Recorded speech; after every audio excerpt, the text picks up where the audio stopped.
functions. Okay.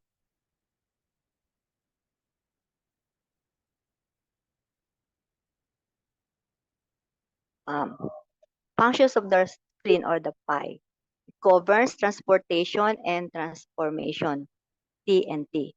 It governs muscles and four extremities.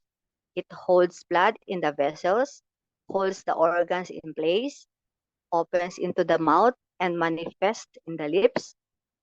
It is responsible for learning, and overthinking affects the spleen. Okay? Explanation. Explanation of the spleen governs transportation and transformation. It is the most important digestive organ in TCM. It plays important role in our daily life.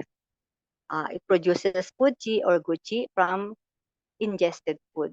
Okay, so here, food chi or gucci is the basis for chi, blood, body fluids that we need every day.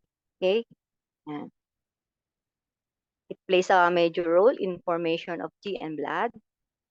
It extracts essence of grain and water or the nutrients and dispatches the food chi or gucci to other organs so that it reaches all parts of the body up to the lungs down to the bladder.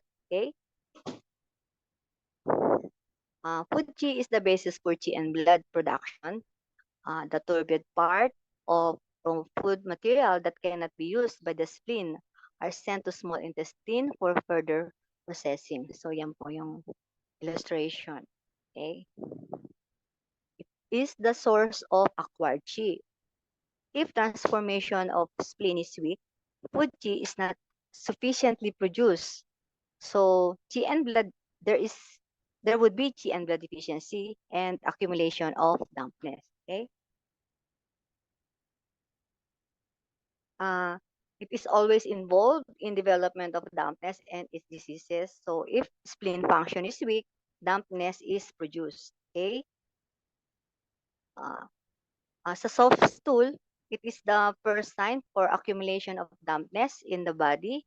It shows failure of the spleen's transformation function. Parang diarrhea pero soft lang. Soft stool. Okay? Spleen is affected and weakened by a diet that includes a large amount of raw, cold, or dampness producing foods. So, ang gusto kasi ng spleen medyo warm. So, it gives the patient dietary advice. Okay? The change of eating habits and diet are the key to successful treatment. Okay? Hmm. It has similar digestive functions on mental level. It helps us to digest experiences and process our daily impressions. It ensures mental clarity and counteracts accumulation of mental waste. Okay? Mm. One aspect of living today is constant overstimulation. Mind is overwhelmed and spleen's digestive function on mental level is affected.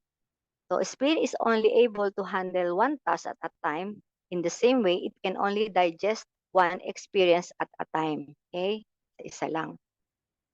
Most of the time, we are experiencing more than one thing in the same moment. This could weaken the spleen and lead to mental indigestion, which can manifest in the form of dampness on the physical level. Okay? People seem to need constant stimulation. The mind is not able to be aware in just actual situation. For example, banal things like watching television while eating meals. So, yan, bawal po yun. Nakaka-epekto sa spleen natin. Okay?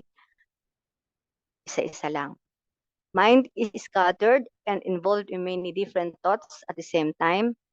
Uh, the spleen is overwhelmed and transportation function is affected. So, kailangan isa nga lang. Okay?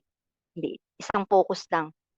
So, development of dampness naman is based on insufficient mental transformation. So, diet and nutrition plays a minor role in this context. Dampness can accumulate even with a perfect diet, but mental indigestion can affect our overall perception. Okay? Our mind is so busy and caught up in its own topics that we are unable to see and experience our environment untainted by our own projection. We are not able to perceive the natural state of reality. Communication depth is far from real understanding and hurtful for our fellow human beings and ourselves. Okay? So spleen, also referred to as being the center, is related to the earth element in TCM, which manifests in the last 18 days of each season and facilitates the transition into the next season. Earth yan. So digestion process involves mouth, stomach, spleen, small intestine, large intestine, liver, and gallbladder. All these organs contribute their part to food assimilation. Of special importance is kidney yang, which provides warmth and governs body's metabolism. Okay?